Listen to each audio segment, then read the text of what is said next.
Hey guys, it's Jessica from Peace Love Books, and today I'm here chatting about dark romances, but instead of recommendations, they are dark romances or taboo romances that are a little too dark for me. So I have either started them and had to put them down, or I am terrified of picking them up and probably won't because of how taboo they are. Now this video is in collaboration with Temecka from Temecka's library. Temecka reads tons of dark and taboo romances. I was really excited when she reached out to talk about these books, so these are, I know we have at least one in common, and I'm not judging anybody who reads these. If you read these, good for you. That's awesome that you like them. I just know my limits when it comes to dark romance. I can read some pretty dark stuff. I think if you've been following me for a bit, you know what my limits are, so I will go ahead and get to that. The first one, I'm aware my friends are diehard fans of this series, and I tried reading it, and if the age gap is a little too big and the heroine doesn't act mature enough, I have a really hard time enjoying the book. And so for me, that's balance. I know that the relationship definitely changes over the course of the books, but when I started this book, the heroine was very young and acted young, and I hated the way she acted towards the hero because she did act very young, and I don't love it when the hero is unlikable. And so in this series, there was nothing I liked about the hero. I have heard he gets better throughout the series and that you end up falling in love with him, but if I can't be on the hero side from page 1, which is another reason some of these are on here, I have no interest in reading the book. Like, he has to have some sort of redeeming qualities to me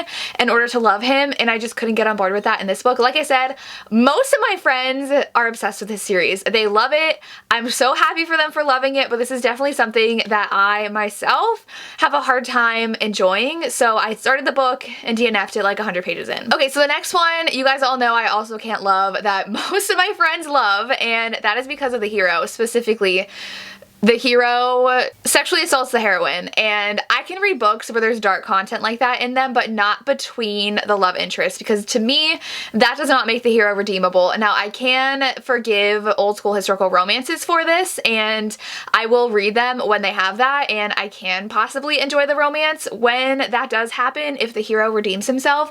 But when it's in a contemporary setting by authors writing it today, I just can't do it. And so it's Untouchable by Sam Mariano. I am interested in trying out Even If It Hurts by Sam Mariano because I've heard it's a bit different, but this one I tried reading, and the first scene where he does assault her is like 60 pages long, and I was just like, I cannot do this anymore. And then he shows up at her house pretending to be her boyfriend, and I'm just like, you just did that and now you're doing that. And I was just so angry, and I was like, there's absolutely no way you can redeem yourself in my eyes, so I can't continue this. And so I DNF'd it, have not looked back since. I have no interest in picking back up, but like I said, tons of my friends are obsessed with this book. They love it, which good for them. I'm so happy they love this book, but for me, that's a hard no for me. Like I said, need a hero that I can love. That's a big part of why I read romance, is when I really love the hero in it. So hero is unredeemable to me. Could not continue. Okay, so the next one is actually on a TBR of mine, but I'm not reading it for fun, if that makes sense. I am planning on doing another banned romance reading vlog, hopefully in the next couple weeks, and I'm terrified to read this, but this one is an easy one, and I'm like kind of interested, kind of not, if that makes sense. It's like morbid curiosity. I'm like, is this really as awful as people say it is? And that's R.I.P. Whenever I think of this book, I think of McKay, because McKay has read it and she's like, I can never unexperience this book, and that's what this is. I don't know if there's necrophilia in here. I feel like she said that. It's very short though, and it's an easy one to do for that video, and so it's on KU. I'm gonna read it because it was banned at one point, and I think that McKay had done it for the banned taboo, forbidden banned taboo reading vlog that she does, and so I'm gonna do it for my next one, but I'm terrified, and I would not pick this up voluntarily though. Like, this is just for that experimental video because I am like intrigued enough to be like, is it really that bad? But I would not read this for my reading tastes at all. So the next one is because I read the novella in the first book in here, and it was just so dark, and the romance was not enough to bring it up for me. And so I read another one by this author that I felt that way, but this is an author I love, and she toes the line between being too dark for me, and that's Tilly Cole. So this one is Jegadile.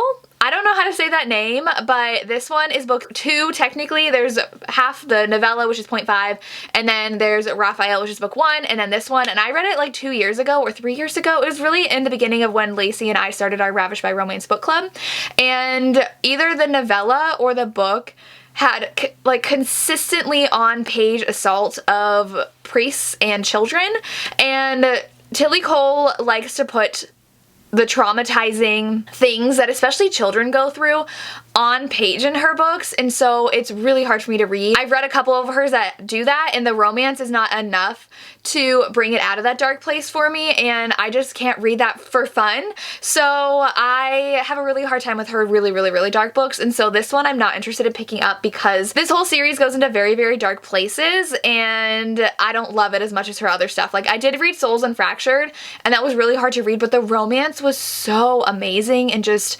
sweet and saved them, and that's why I love that book. But this series, I don't love the romance as much, so I'm not gonna pick this one up. The next one is another one that I'm terrified of because I draw a hard line at incest, and my friends love this, but it is forbidden, and I know a lot of people have recommended it to me, but I have still not recovered from reading Flowers in the Attic, and I don't know if I could read this. I don't think I could just like fangirl over a brother and sister. Now, like I said, if you love this, great for you. Like, I'm so happy you love it. I hear so many people say amazing things about this book, but wrapping my mind around the fact that it's a brother and sister falling in love, I know so many of you are going to be in the comments telling me to read this book. This one might be the one I'm like most willing to read because I've heard so much about it, because I don't know the logistics of like how their romance actually happens, but I don't know if I can do that, because there's another one in here that, well, there's two actually that deal with that are my last two, and that's just something I cannot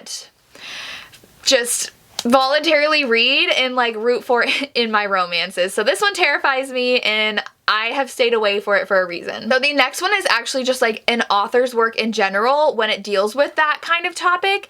And so I ended up, because I read it for my banned book reading vlog, I would never have picked this up voluntarily, and I am scared to read any of this author's taboo books, and that is The Wild by K Webster. Now, there are other K Webster books that are not taboo, and I will read them, but if there is anything twisted about this author's books, I'm staying far away. I read The Wild.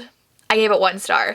This book, I don't know what it was trying to do, if we were supposed to want her to be with her dad, but and I knew the twist. Now, in my vlog, I talked about it openly, the twist that was in here. Apparently, that's a spoiler, but I had never heard of it being a spoiler because I have heard about it since people were talking about this book, this twist. So I won't say it in this video, but if you want to look at that vlog, I will link it down below for you. There is a twist, and it still didn't make the book okay for me, and I didn't love anything about this book. It was weird. I cannot read taboo books from K Webster. I have learned, like, she pushes the envelope, and it is pushed too far for me. So I am interested in like her Cinderella trilogy that she came out with, and like maybe some of her other books, but if it's twisted and dark, like, I'll stay away. And the last one is another one that deals with incest. So I am very wary of reading this author because of this book, and I know people have read it and liked it. Like, you read whatever you want to read, but this one is Double Edged by Nyla K. This one has a lot of controversy around it, and so I know now Nyla K is an author that a lot of people are not fans of because of this book. And the problem is, I'm pretty sure it's a stepfather and twins, and it's supposed to be an MMM romance. Again, I cannot do incest. I cannot do anybody blood related in a relationship together, and so there are a couple other Nyla K ones that I'm interested in, and I feel like she does push the envelope a lot with taboo, because the other one is Push that I was interested in, which is the girl's boyfriend that comes and stays at her house and then ends up in a relationship, I think separately, with the mom and the dad, and I was like, that could be a fun read.